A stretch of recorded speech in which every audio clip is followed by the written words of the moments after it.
Hi everyone, and welcome to our webinar today.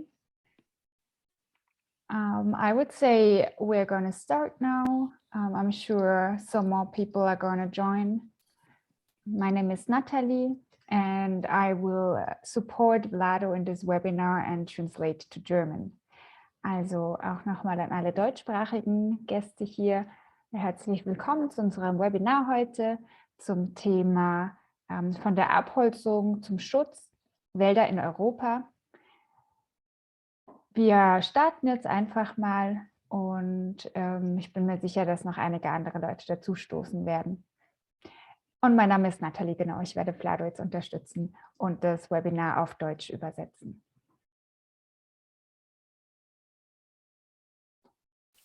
Next, ja, perfekt. Nur ganz kurz, wir würden uns freuen, wenn ihr eure Kamera einschaltet. Falls ihr Fragen während der Präsentation habt, könnt ihr die gerne im Chat stellen und nach der Präsentation auch die Fragen gerne mündlich dann einfach auf Raise Your Hand drücken und eure Hand heben und dann rufen wir euch auf. So it would be very great if you could turn your camera on so we would speak to actual faces. If you have questions during the presentation, feel free to ask them in the chat. And after the presentation, just raise your hand and speak up. If you encounter any technical issues during our webinar, please write to Damiano. Damiano is our technical support today, and he will help you whenever he can. Damiano Ciglio, he's also in the meeting. Okay, Vlado. Vlado ist unser Forstexperte, der heute diese Präsentation halten wird. Er hat mehrere Jahrzehnte Erfahrung in ganz vielen verschiedenen Ländern im Bereich der Forstwirtschaft und vor allem auch im Bereich Wilderness. Außerdem ist er auch stellvertretender Vorsitzender unserer Organisation, der European Wilderness Society. Er ist in der Slowakei zu Hause und außerdem spielt er auch eine entscheidende Rolle bei der Ausweisung von Wildernessgebieten, insbesondere in Wäldern, weil das sein Fachbereich ist, um die Ziele der Biodiversitätsstrategie 2030 in Europa zu erreichen. So yes, I would like to introduce to you our speaker of today, Vlado Vancura. He is a forest expert and wilderness expert and has several decades of experience in many different countries on forestry and wilderness. He's also the deputy chairman of our organization of the European Wilderness Society. He's based in Slovakia, and he plays a crucial role in designating wilderness areas, particularly in forests, to meet the EU biodiversity strategy for 2030 objectives in Europe. Okay. So the agenda of today. First, Vlado will introduce himself. Then we're going to talk about why Europe lost its forests. The next point will be the consequences of the massive deforestation in Europe. Afterwards, the topic will be deforestation as a tool to explore new land. Then we will talk about the very first attempts to protect forests in Europe. And there will be time for a conclusion. And of course, afterwards, there will be a lot of time for your questions and for discussion. Also Vlado wird sich jetzt noch mal kurz vorstellen. Dann geht es darum, wieso Europa eigentlich seine Wälder verloren hat. Wir sprechen über die Konsequenzen der massiven Abholzung in Europa. Wir sprechen über die Abholzung als Mittel zur Erschließung neuer Flächen. Zum Schluss geht es um die ersten Versuche zum Schutz des Waldes in Europa. Und nach einem Fazit ist dann ganz viel Raum und Zeit für eure Fragen und eine Diskussion. Okay. Hello, everybody. Thank you very much for attending this webinar. I wish you a very good afternoon. And I would like at the beginning shortly introduce myself. And it is actually really an honor to be here and present you subject of my love. Several decades ago, when I started my career in forestry, I thought I will spend my life working in a wood and talking about the trees and forest. Also als Vlado vor 40 Jahren seine berufliche Laufbahn in der Forstwirtschaft begann, dachte er tatsächlich, er würde sein Leben damit verbringen, einfach im Wald zu arbeiten und über Bäume und Wälder zu sprechen.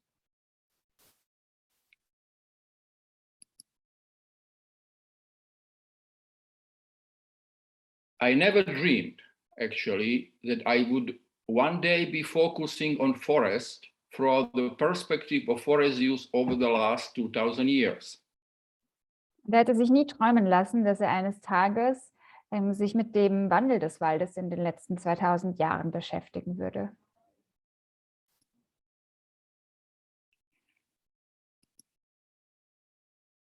Moment. So let's open the subchapter of my presentation titled Why Did Europe Lose its Forest?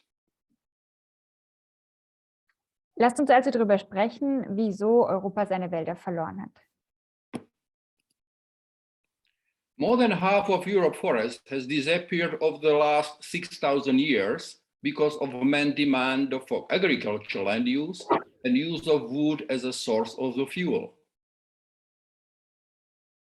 Mehr als die Hälfte der europäischen Wälder ist in den letzten 6000 Jahren verschwunden.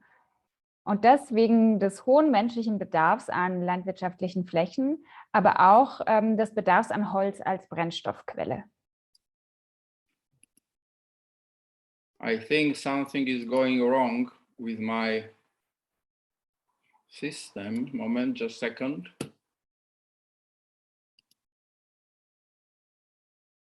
Okay, anyhow. So this is...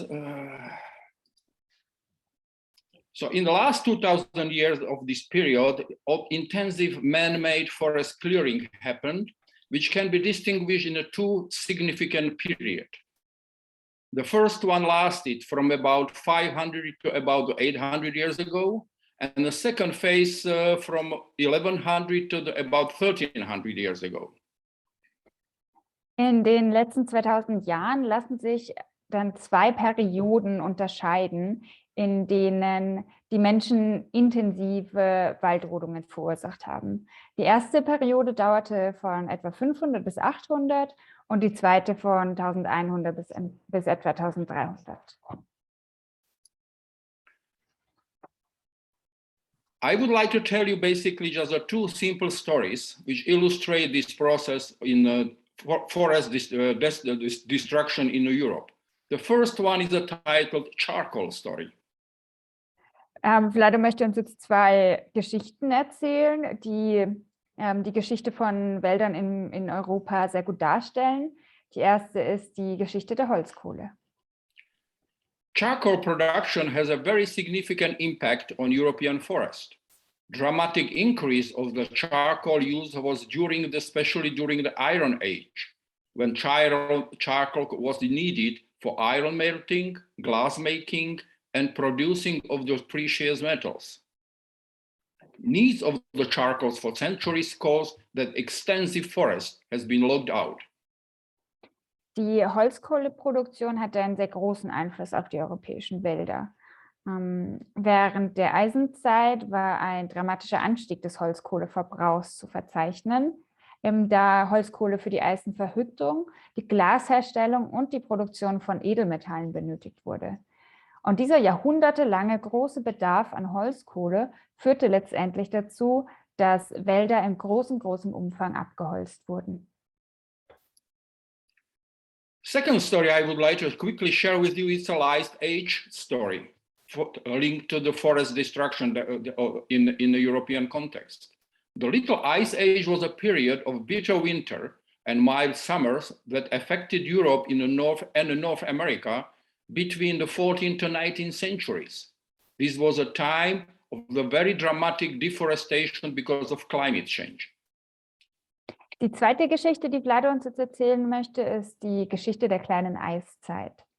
Die kleine Eiszeit war eine Periode mit sehr strengen Wintern, aber auch milden Sommern, die Europa und Nordamerika zwischen dem 14. und 19. Jahrhundert heimsuchte. Und in dieser Zeit, also in dieser kleinen Eiszeit, kam es zu einer sehr dramatischen Abholzung der Wälder. in that time dramatically increased the conversion of the forest to the field and meadows because people, man needs to produce the food. Exposed soil of the intensively used land dramatically contributed to the cooling effect of the Earth climate due to the higher sunlight reflection back to the space. In dieser Zeit, also in der kleinen Eiszeit, nahm die Umwandlung von Wäldern in Felder und Wiesen dramatisch zu. Die freiliegenden Böden der intensiv genutzten Flächen trugen aufgrund der stärkeren Reflexion des Sonnenlichts in den Weltraum sehr drastisch zur Abkühlung des Erdklimas bei.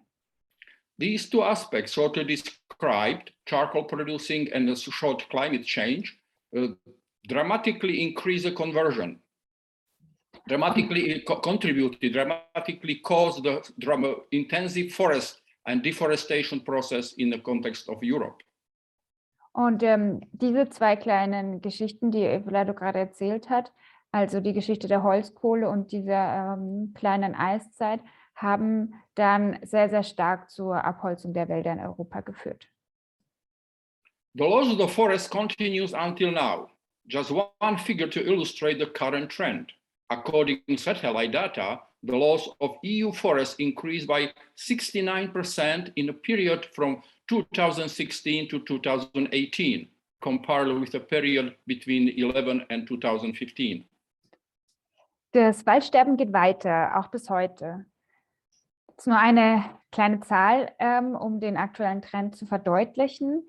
Laut Satellitendaten hat der Verlust der Wälder in der EU zwischen 2016 und 2018 um 69% zugenommen im Vergleich zu dem Zeitraum von 2011 bis 2015. So look quickly what was actually consequences of the massive deforestation in Europe. Jetzt schauen wir uns also kurz an, was eigentlich die Folgen dieser massiven Entwaldung in Europa waren. Massive deforestation caused several significant impacts on the Europeans and their life. There are many examples which describe this process in details, but let's have a look at the two examples not so commonly mentioned in the available data and available literature, one negative and one positive. Die massive Abholzung der Wälder hatte für die Europäer mehrere bedeutende Auswirkungen. Es gibt viele Beispiele, die diesen Prozess im Detail beschreiben auch. Wir schauen uns aber zwei Beispiele an, die nicht so häufig erwähnt werden. Ein negatives Beispiel, aber auch ein positives. Witch hunt is a negative example. What is a witch? Simple saying, witch is a woman with a magic power. And which means, what means a witch hunting story? How can be witch hunting linked to the loss of European forest? Wir fangen jetzt mit dem negativen Beispiel an, und nämlich Hexenjagd. Was ist eine Hexe? So ganz einfach gesagt, ist eine Hexe eine Frau mit magischen Kräften. Und was hat diese Hexenjagdgeschichte jetzt mit dem Verlust des europäischen Waldes zu tun? Very simple. Massive forest deforestation gradually caused and contribute to the change of the weather patterns, and that caused challenge to generate enough food. A desperate search for the space goat who was responsible for their suffering started. Women with a magic power named witches become the good objective, and the cruel with the hunt started. Das ist ganz einfach. Die massive Abholzung der Wälder führte allmählich zu einer Veränderung der Wetterverhältnisse. Und genau diese Veränderung brachte dann eine Herausforderung mit sich, nämlich genügend Nahrung zu erzeugen. So haben die Leute nach einem Sündenbock gesucht, verzweifelt, der für ihr Leid verantwortlich war. Frauen mit magischen Kräften, also Hexen, wurden zum guten Ziel und eine grausame Hexenjagd begann. The second example, more positive. Romanticism is an intellectual movement at the end of 18th century, is illustration of the most positive example why forests disappeared in Europe. Das zweite Beispiel, die Romantik, ist ein positives Beispiel. So what is romantic? Sorry? Genau. Was ist also die Romantik? Die Romantik ist eine Reaktion auf die industrielle Revolution und legte den Schwerpunkt auf Emotionen, Individualismus und die Idealisierung der Natur. So what is romanticism? Romanticism is a reaction on the industrial revolution, put emphasis on emotion, individualism, and idealization of the nature. Romanticism story. Romanticism perspective on forest formulated in 19th century, very first time, look at the forest and nature from the angle of spontaneity, irregularity, and beauty. Die Geschichte der Romantik. Die romantische Perspektive auf den Wald wurde im 19. Jahrhundert formuliert und betrachtet den Wald oder die Natur generell zum ersten Mal aus dem Blickwinkel der Spontanität, der Unregelmäßigkeit und der Schönheit. In the same extent, it was a revolt against the mechanical view on forest and nature, formulated in the 18th century of rationalism, which resulted in an intensive forest plantation. Gleichzeitig war es eine Antwort auf den Rationalismus. Genau, eine Antwort auf den Rationalismus. Simultaneously, it's important to understand that forest was an important driver for industrial revolution. Timber became a driving force behind this process. Steam engine driven by the wood launched the process when society moved to the industrial future. Gleichzeitig ist es auch wichtig zu verstehen, dass der Wald ein wichtiger Motor für die industrielle Revolution war. Holz wurde zu einer treibenden Kraft hinter diesem Prozess. Die von Holz angetriebenen Dampfmaschinen setzten den Prozess in Gang, als sich die Gesellschaft auf die industrielle Zukunft zubewegte. But there are, besides the steam engine, there are many other examples of intensive deforestation which can be found in history and described in the details, such as mining, heating for growing population, market with timber, etc. Und, neben der Dampfmaschine gibt es noch andere Beispiele, wo Holz so sehr benötigt wurde. Zum Beispiel bei Minenbau oder beim Heizen. Ja. However, we have to be aware that interesting lessons can be learned from the timber or forest destructions beyond the boundary of Europe, particularly in the North America continent. Trotzdem ist es wichtig zu wissen, dass wir da auch viel von lernen können. And that's a kind of introduction to the fourth part of my presentation titled Deforestation as a Tool to Conquer the New Land. Und das soll jetzt die Einleitung sein zum vierten Teil der Präsentation, der heißt Abholzung als Mittel zur Erschließung von neuen Flächen oder von neuem Land. Native Americans inherited an enormous continent with extensive forest coverage. It was believed that native people used this forest with a little disruption. The truth is that they dramatically impacted forest. The main tool they used was the fire. Die amerikanischen Ureinwohner erbten einen riesigen Kontinent mit einer sehr großen Waldfläche. Es wurde angenommen, dass die Ureinwohner diesen Wald ohne größere Störungen nutzten. Die Wahrheit jedoch ist, dass sie den Wald damals dramatisch beeinflussten. Das Hauptwerkzeug, das sie dabei einsetzten, war Feuer. Impact of North American forest began with Vikings, circa 1000 years after age, followed by Portuguese, Spanish, and French.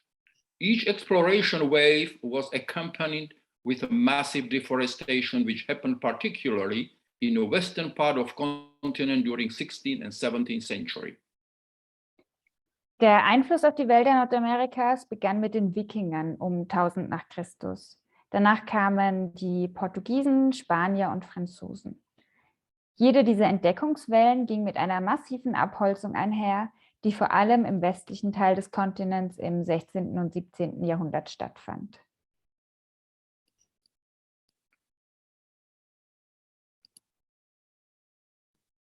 Isolated for thousands of years by ocean, the immune system of the most North Americans could not fight with influx of the new diseases and weapons brought by the European explorers. Indian populations dramatically decreased, and so also periodic burning of the forest and maintaining savannas. Das Immunsystem der meisten amerikanischen Ureinwohner, die seit Tausenden von Jahren durch die Ozeane isoliert waren, konnte den Zustrom neuer Krankheiten, den die europäischen Entdecker mitbrachten, nicht bekämpfen. Deshalb ging ihre Bevölkerungsanzahl auch dramatisch zurück und damit auch das periodische Abbrennen der Wälder und die Erhaltung der Savannen. When a large number of settlers began arriving to the western part of America during 18th century, the land they saw was a result of the 2 centuries of reforestation, process of rewilding. Settlers in that time were exposed to the dark and dense forest. Als im 18. Jahrhundert eine große Anzahl von Siedlern in den westlichen Teil Amerikas kam, war das Land, das sie vorfanden, das Ergebnis von mehr als 2 Jahrhunderten der Aufforstung. Die Siedler waren in dieser Zeit einem dunklen und dichten Wald ausgesetzt. Let's have a look at a few forest-related issues in this country in that time. For example, the Pacific Northwest old-growth forest is a conifer forest kingdom, dominated by large old trees. The most common type of the old-growth ecosystem is forest dominated by Douglas fir. Werfen wir jetzt also einen Blick auf einige waldbezogene Themen in diesem Land. Die alten Wälder des pazifischen Nordwestens sind Nadelwälder, die von großen, alten Bäumen dominiert werden. Die häufigste Art in diesem Altwaldökosystem sind Wälder, die von Douglasien dominiert werden. These unique forests become obviously subject of intensive logging, particularly at the end of 19th and beginning of 20th century. Reaction on this big disaster was a big and expanding environmental movement. Dieser einzigartige Wald wurde vor allem Ende des 19. und Anfang des 20. Jahrhunderts Gegenstand intensiver Nutzung und Abholzung. Die Reaktion darauf war eine große Umweltbewegung. One of them was famous Sierra Club. It is an environmental organization traditionally associated with a progressive conservation movement. Their mission is to explore, enjoy, and protect the wild places of the Europe. Einer von ihnen war der berühmte Sierra Club, eine Umweltorganisation, die traditionell mit der progressiven Naturschutzbewegung in Verbindung gebracht wird. Ihre Aufgabe ist es, die wilden Orte der Erde zu erforschen, zu genießen und zu schützen. This non-profit organization, and many more later on, gradually developed the movement to protect the remnants of the previously extensive forests, particularly along the west coast. Diese Non-Profit-Organisation und später auch viele weitere entwickelte nach und nach die Bewegung zum Schutz der Reste der ehemals sehr ausgedehnten Wälder, vor allem an der Westküste. Important role on the management and protection of North American forests play obviously U.S. Forest Service. The first step to establish U.S. federal forest management dated back to the 1876. Eine wichtige Rolle bei der Verwaltung und dem Schutz der nordamerikanischen Wälder spielte der US Forest Service. Die ersten Schritte zur Einführung der US-Bundesforstverwaltung gehen auf das Jahr 1876 zurück.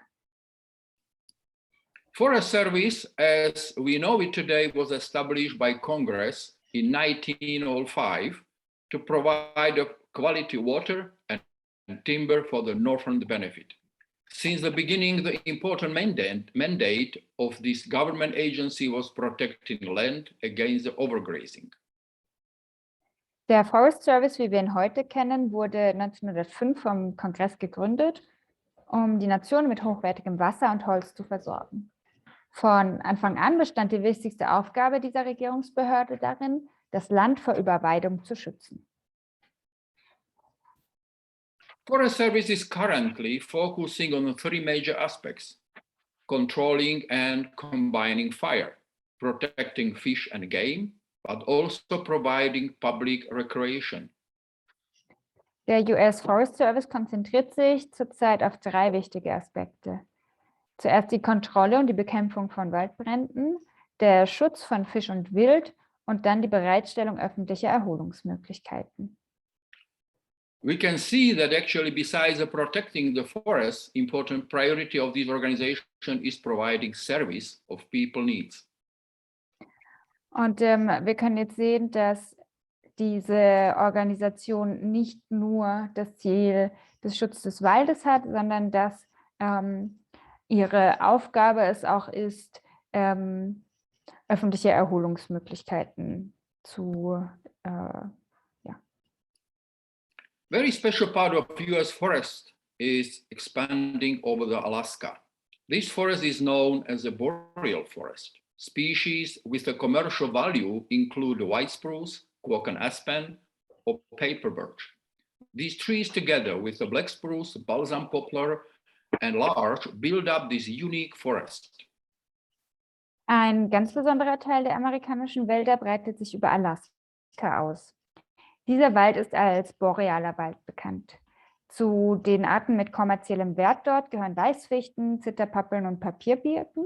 Und zusammen mit Schwarzfichten, Balsampappeln und Lärchen bilden diese Bäume diesen einzigartigen Wald. Boreal forest in Alaska interior is a product of extreme climate factor. The temperature can vary as much as 70 degrees Celsius from summer to winter. Summer days are long and daylight hours in the winter month are few.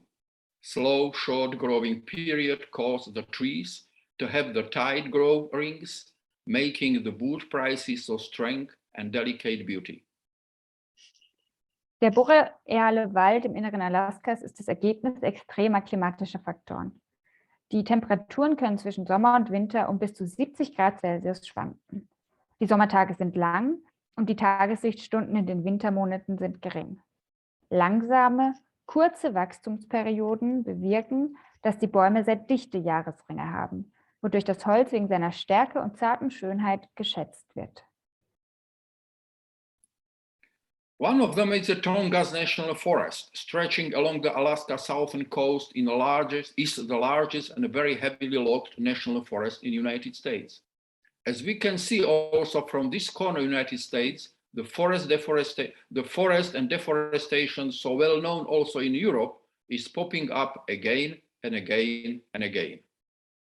Der Tongass National Forest, der sich entlang der Südküste Alaskas erstreckt, ist der größte und am stärksten abgeholzte Nationalforst der USA. Und wie wir auch in dieser Ecke der USA sehen können, taucht die in Europa so bekannte Abholzung der Wälder immer und immer wieder auf. Okay, so let's have a look to the next block of my presentation, which is focusing on the first attempts to protect forest in Europe. Schauen wir uns jetzt also den nächsten Teil von Vlados Präsentation an, in dem es darum geht, die ersten Versuche zum Schutz des Waldes in Europa zu erklären. Timber, timber and timber. That was the main objective of forestry since the early beginning of forestry in Europe. To protect spontaneous forest dynamics was since the beginning of industrial forestry not very common priority and way of the thinking. Holz, Holz und Holz. Das war das Hauptziel der Forstwirtschaft seit den Anfängen der Forstwirtschaft in Europa. Der Schutz der spontanen Walddynamik war seit den Anfängen der industriellen Forstwirtschaft eine nicht sehr verbreitete Priorität und Denkweise. Let's have a look at a few examples of the strict reserve spread of the Europe at the beginning of the last century. The first one, let's make a short stop in Dauerwald forest, which is a kind of iconic forest in Germany created already in 1927. Werfen wir jetzt einen Blick auf einige Beispiele für sehr strenge Reservate, die zu Beginn des letzten Jahrhunderts in ganz Europa eingerichtet wurden. Zuerst schauen wir uns den Dauerwald an, eine Art Kultwald in Deutschland, der 1927 etabliert wurde. Jofin Primeval Forest, 1838, and Bobin Primeval Forest, 1858, in the Czech Republic are two countries' most valuable specially protected areas left to the nature dynamic and succession. Der Urwald von Chofin 1838 gegründet und der Urwald von Bubin 1858 in der Tschechischen Republik sind zwei der wertvollsten, der natürlichen Sukzession überlassenen Naturschutzgebiete des Landes.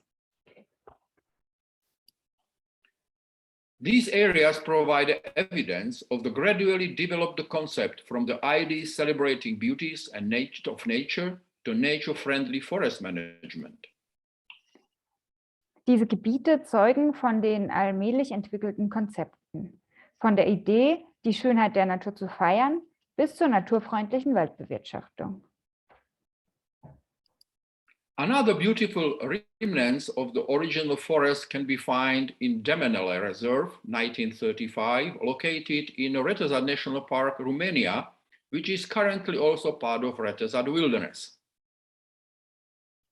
Ein anderes Beispiel kann man finden in Gemenele Park in Retezat in Rumänien, das auch ein Wilderness-Gebiet ist. Der Park, der schützt einen Wald und auch Gletscher der Vergangenheit. The Demenele is protecting the intact primeval forest and landscape modeling by glaciers in the past. Let's have a look to the little bit north. Fragment of the original taiga is protected in Mudus National Park in Sweden since 1942. The area is located far north beyond the Arctic Circle. Ein Fragment der ursprünglichen Taiga ist seit 1942 im Mudus Nationalpark in Schweden geschützt. Das Gebiet befindet sich weit im Norden, jenseits des Polarkreises. This area protects old-growth remnants of the old-growth boreal forest with the largest tree, boggy areas and deep ravines separated by the rocky canyons. Die Gebiete schützen alte boreale Wälder mit großen Bäumen, sumpfige Gebiete und tiefe Schluchten, die durch felsige Canyons getrennt sind. Swiss National Park 1914 was one of the very first national parks in Europe and only one in Switzerland. And since the beginning, the main objective was protection of spontaneous processes in the Alps mountain forests. Der Schweizer Nationalpark war einer der ersten Nationalparks in Europa und ist bis heute der einzige in der Schweiz. Von Anfang an war das Hauptziel der Schutz der spontanen Prozesse in den Wäldern der Alpen und Berge. This area of national park was actually heavily impacted in the past. Clear-cutting in the past large areas of the forest was demolished and later on, because of protection, slowly recovered. Die Gebiete des Nationalparks wurden in der Vergangenheit stark beeinträchtigt. Durch Kahlschlag wurden in der Vergangenheit große Teile des Waldes zerstört. The Dobrodsky Forest in Slovakia is one of the very first forest reserve created in this country in 1913, and the territory of protection was 57 hectares. Forest is built up by fir and spruce. Der Dobrodsky-Wald in der Slowakei ist eines der ersten Waldreservate, das 1913 auf einer Fläche von fast 60 Hektar angelegt wurde. Der Wald besteht aus Tannen und Fichten. Only recently, let's say a couple months ago, the Slovakian government approved the Old Growth Forest Reserve network, which was approved by the government. And the reserve consists of network strictly protected old growth fragments with a total size 6,500 hectares. Und vor kurzem, also erst vor ein paar Monaten, hat die slowakische Regierung ein Netzwerk genehmigt, das aus sehr vielen verschiedenen Waldreservaten besteht. Ukraine also hosts important part of the East Carpathian Mountains, in a labyrinth of valleys protecting best piece of primeval Carpathian beech forest. Auch die Ukraine beherbergt einen wichtigen Teil der Ostkarpaten. Ein Labyrinth von Tälern schützt das beste Stück der urzeitlichen Karpatenbuchenwälder. International importance of this forest was also recognized in 1992 when the area was designated as a UNESCO World Heritage Site Uholka Shiroki Luch, primeval beech forest. Die internationale Bedeutung dieses Waldes wurde 1992 anerkannt, als das Gebiet zum UNESCO-Welterbe erklärt wurde. Uholka Shiroki Luch Urbuchenwald. So that was a short excursion of the Europe during the last several thousand of years, focusing on the forest. So what should be the conclusion of this short presentation? Das war jetzt also ein kurzer Ausflug in die Geschichte von 2000 Jahre Wäldern in Europa. Wie lautet jetzt also das Fazit dieser kurzen Präsentation? As we can see, European forests dramatically suffered, not only in the last decades, but ever since the development of agriculture and permanent settlements of humans in Europe.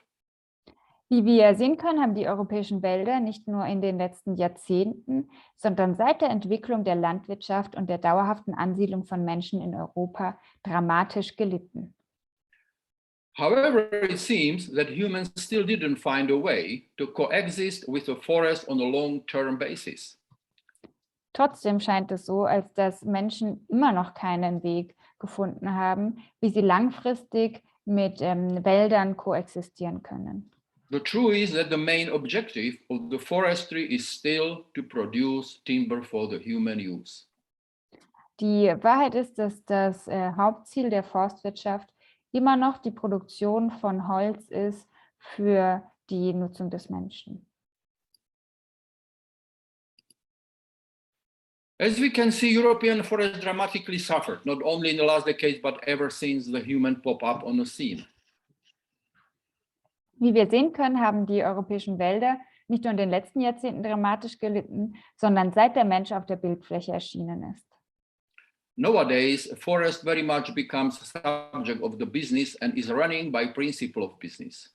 This is a reality despite of many innovations developed in the last decades with the intentions to make forestry business more responsible and environmental friendly. Heutzutage ist der Wald in hohem Maße Gegenstand der Wirtschaft und wird nach den Prinzipien der Wirtschaft betrieben. Das ist die Realität, trotz vieler Innovationen, die in den letzten Jahrzehnten entwickelt wurden, um die Forstwirtschaft verantwortungsvoller und umweltfreundlicher zu gestalten. We are now paying pretty much the fee for mistakes done in the past by several generations of foresters. This was a chance if we want. This has to be a chance if we want to have the forest also in the future. Wir zahlen jetzt den Preis dafür, für die Fehler, die in der Vergangenheit von mehreren Generationen von Forstleuten gemacht wurden. Das muss sich ändern, wenn wir auch in Zukunft Wälder haben wollen. So, thank you very much. This was shortly my few ideas and comments regarding this issue, what we discussed today. And if you have any questions, please raise your hand and my friends help you facilitate this online discussion.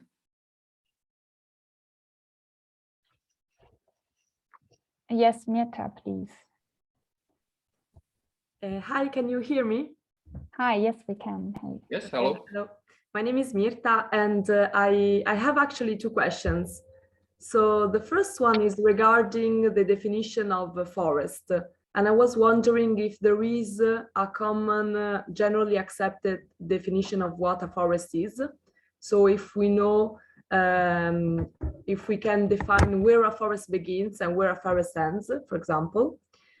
And the second question was regarding some articles I found very interesting of Susanne Simard about the fungi interactions between trees. So the way trees are actually linked to each other in a forest, they can exchange proteins or exchange some kind of informations. And I was wondering, how does this change the way we look at forests? So not only as a sum of trees, but maybe as something more. And maybe it changes the way we think of how to conserve forests, how to protect them. First of all, the definition of the forest. First of all, Okay, Vlado, let me quickly translate the question. Okay, sorry. Sorry. Okay, also Mirta fragt, was jetzt eigentlich die Definition von Wald ist, also wo beginnt Wald, wo hört er auf, ob es da überhaupt eine konkrete, allgemeingültige Definition gibt. Und die zweite Frage war, dass sie Artikel gelesen hat über Mykorrhiza und wieso die Verbindungen, das Netzwerk im Wald ist, wie Bäume miteinander verbunden sind. Und sie fragt sich, wie sich das ändert, beziehungsweise wie das unsere Sicht auf den Wald oder unser Verständnis von Wald ändert. Okay, Vlado, now you can go. Forest definition, tricky question. First of all, we have to understand that foresters are generally, for decades, very independent people. Every country pretty much developed their own perspective, their own interpretation. Depends very much on a situation where the development of forestry happened. I give you, for example, I give you one example from Slovakia, but first of all, maybe translation. Ja, good point. Genau, also eigentlich hat jedes Land so seine eigene Definition und einen eigenen Bezug dazu. Und Vlado gibt es zuerst ein Beispiel aus der Slowakei. In Slovakia, after the Second World War, the new forest law basically defined that forest is the area covered by the forest older than 10 years. But since then, many things happened. Today, big clear cuts. The thousands of hectares die out because of windstorm, and then following by bark beetle. Forests completely disappeared, empty land, logged out, and then people start to ask, is this forest? If not, then we can use it. Let's bring the kettles. Let's build the roads. Let's build the lifts. And it was big fight, difficult issues to explain to the people that forest is still there legally, because that area was designed as a land managed for the purpose of the forest. So that's a technical approach. But then there is also environmental approach, how to deal with this issue, and then I stop. Gut. Genau, das Beispiel aus der Slowakei. Also nach dem Zweiten Weltkrieg gab es in der Slowakei ein neues Gesetz. Da hieß es, dass Flächen mit Bäumen, die älter als 10 Jahre sind, sind Wälder. So wurde also die technische oder die rechtliche, das war die rechtliche oder technische Definition von Wald. Alles, was älter ist als 10 Jahre. Dann kam aber Stürme, es kam der Borkenkäfer und die Wälder wurden zerstört. Die Menschen, die darum gelebt haben, haben also eine leere Landfläche gesehen und haben sich dann natürlich gefragt, naja, wenn es jetzt leer ist, können wir das dann nicht nutzen. Sie wollten also Tiere beweiden, sie wollten Straßen bauen, aber per rechtlicher Definition waren diese Flächen, obwohl sie nicht so aussahen für die Menschen, immer noch Wald. Und jetzt kommt die Umweltdefinition von Vlado. So this technical definition becomes very important to tell to the people, if there is no forest, we are obliged, we as a foresters, to replant it. We have 5 years to guarantee that the forest will be renewed. But then there is a biological kind of perspective. I am not saying definition, perspective. Forest can grow almost everywhere. If we look at the Slovakia from the biological perspective, forgetting roads, cities, humans, forest would likely cover 90% of the Slovak land. So it's very difficult to say what is definition. Definition is defined by the human approach, the human way of thinking, started here, ending here. Okay, also neben dieser technischen, sehr wichtigen Definition, die auch auch wichtig für die Forstwirte ist, dass wenn man den Wald nicht mehr sieht, muss man ihn halt einfach nachpflanzen. Gibt es noch Vlado sagt nicht die biologische Definition, aber den biologischen Ansatz, dass der Wald überall wachsen kann. Auch wenn wir jetzt mal die Menschen vergessen, könnte Wald überall wachsen. Das heißt, so eine Definition ist definiert von dem Anspruch der Menschen. And one short example also to this theme. We have the thousands and thousands of hectare abandoned land, agricultural land. The forest shouldn't be there. It has been used for grazing.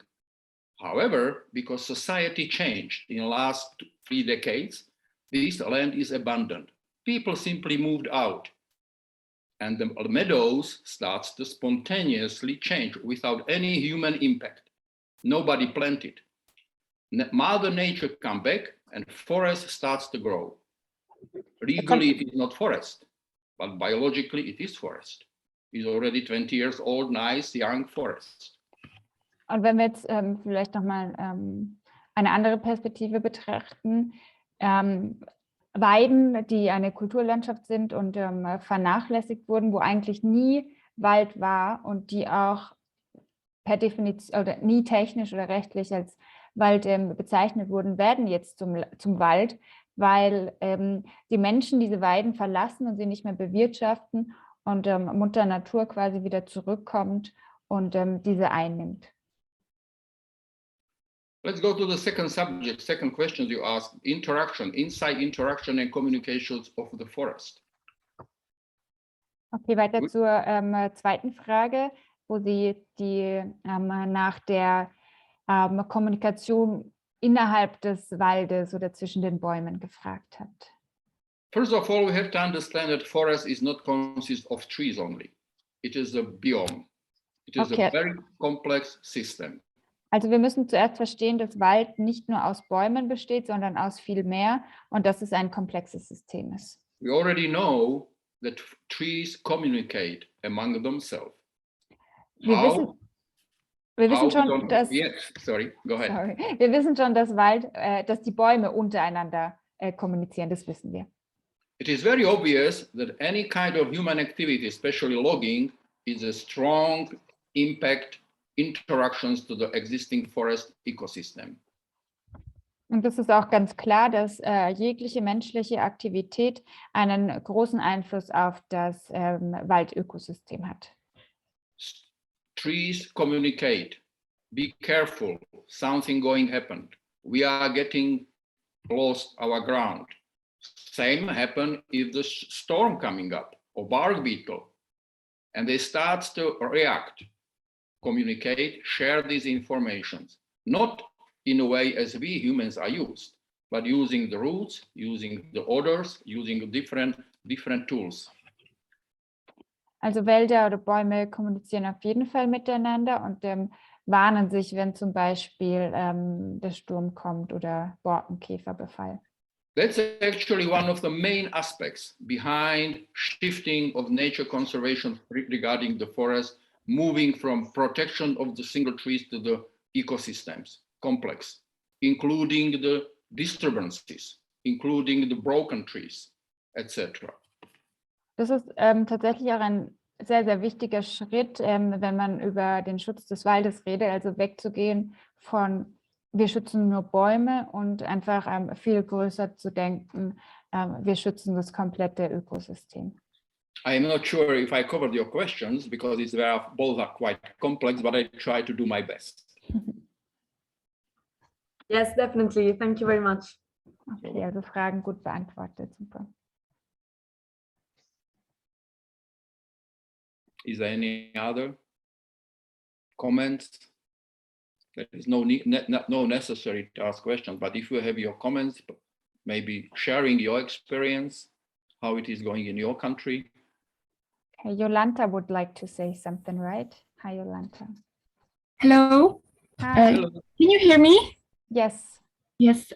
First of all, thank you for this wonderful presentation. And I have a question about, Vlado, how do you judge the forest management in the most popular national parks in Slovakia? And which one of them you see as the most nature-friendly way of forest management? Okay, also Jolanta stellt eine sehr interessante Frage, wie ich finde. Und zwar, wie Vlado die Bewirtschaftung der Nationalparks oder der Flächen in der Slowakei beurteilt und welche die natürlichste Fläche ist. Vlado. I think you have in your mind it's a Tatra National Park, which is the oldest national park in Slovakia, starting from 1948. And there is a very complex and interesting history. But to be short, one sentence at the beginning. We have to understand that around 80 to 90% of the forest in this protected area has been locked out in the past. I mean, 2-3 centuries ago, because of grazing. Okay, also Vlado fängt an mit dem Tatra Nationalpark, der 1948 gegründet wurde. Das ist eine komplexe und sehr spannende Geschichte dieses Nationalparks. Und zuerst müssen wir verstehen, dass dass 80% bis 90% des Waldes dort im Tatra Nationalpark gefällt wurden für Weiden. In a time when the park was created, Ministry of Environment didn't exist. The park became the part of the forestry management, and forests become the main subject how to deal with the area. Als der Park etabliert wurde, gab es noch kein Umweltministerium. Das heißt, der Park wurde dem Forstministerium unterstellt und deshalb war auch die Forstwirtschaft der Hauptpunkt dieses ganzen Gebietes. Extensive reconstruction program was developed and implemented in the following almost 25 years. Forest was basically replanted, including tree line, including mugo pine, an area which used to be grazed in the past centuries. Also 20 bis 30 Jahre nach der Etablierung dieses Parkes wurde quasi der komplette Wald nachgepflanzt, weil er einfach nicht vorhanden war durch die Beweidung. Park is almost 70 years old now. So after 70 years, we see a lot of succession, a lot of results of these man-made reconstruction projects. So park is pretty much covered by the forest. Nevertheless, 10, 15, 12 years ago, big windstorm hit the area. Also der Park ist jetzt ungefähr 70 Jahre alt und Sukzession, alles funktioniert gut. Und nach diesen 70 Jahren ist er auch schon fast komplett von Wald bedeckt. Vor 12 Jahren jedoch gab es einen großen Sturm. Around 12,000 hectares of the forest has been killed in a half an hour. Wow, bei dem ungefähr 12.000 Hektar des Waldes in einer halben Stunde vernichtet wurden. Mostly conifer, spruce forest, but then since then in the last decades again, a lot of reconstruction was done. Most of the timber has been removed and new forest replanted.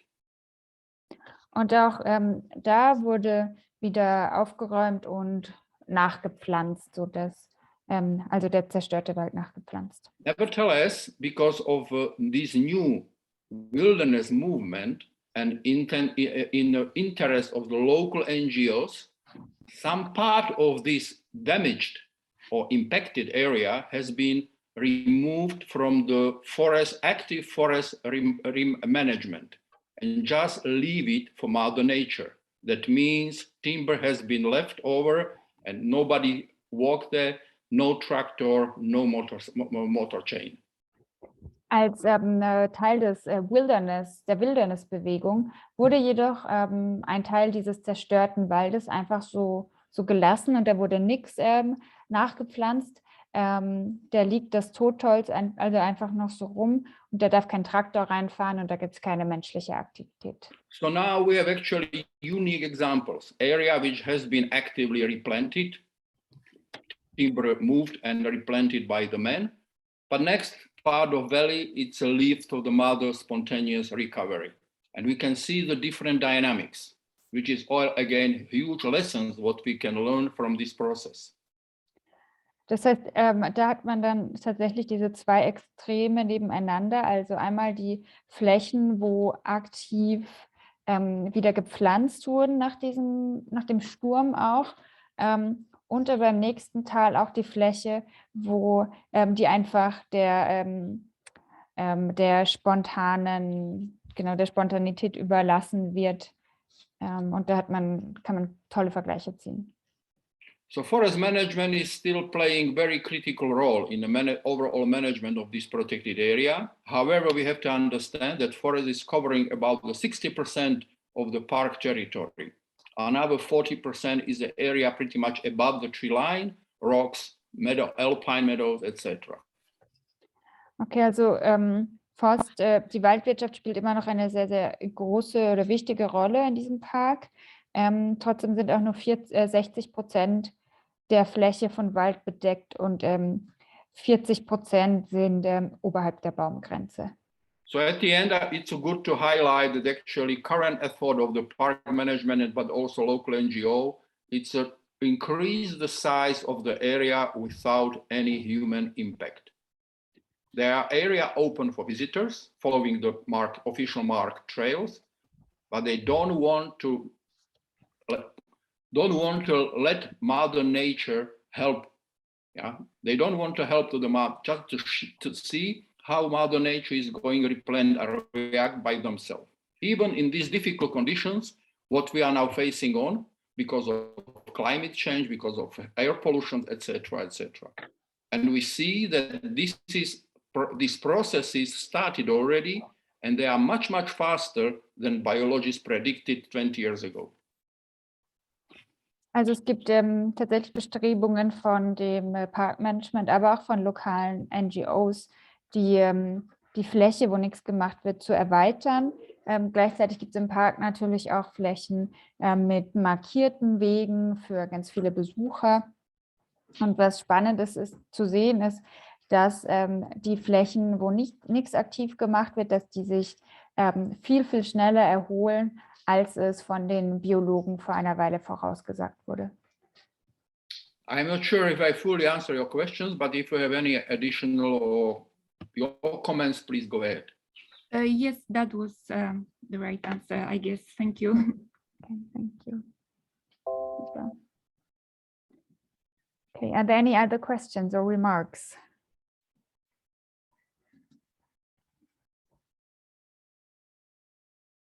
No? Okay, then we'll thank you for attending this webinar, and also a big thank you to Vlado for again sharing his vast experience with us and his knowledge. It's always a pleasure to have you with us here, Vlado, in these webinars. Thank you very much for attending this webinar, and hopefully to see and hear you again in the future. Yes, see you soon all. Have a nice afternoon. Thank you. Thank you very much.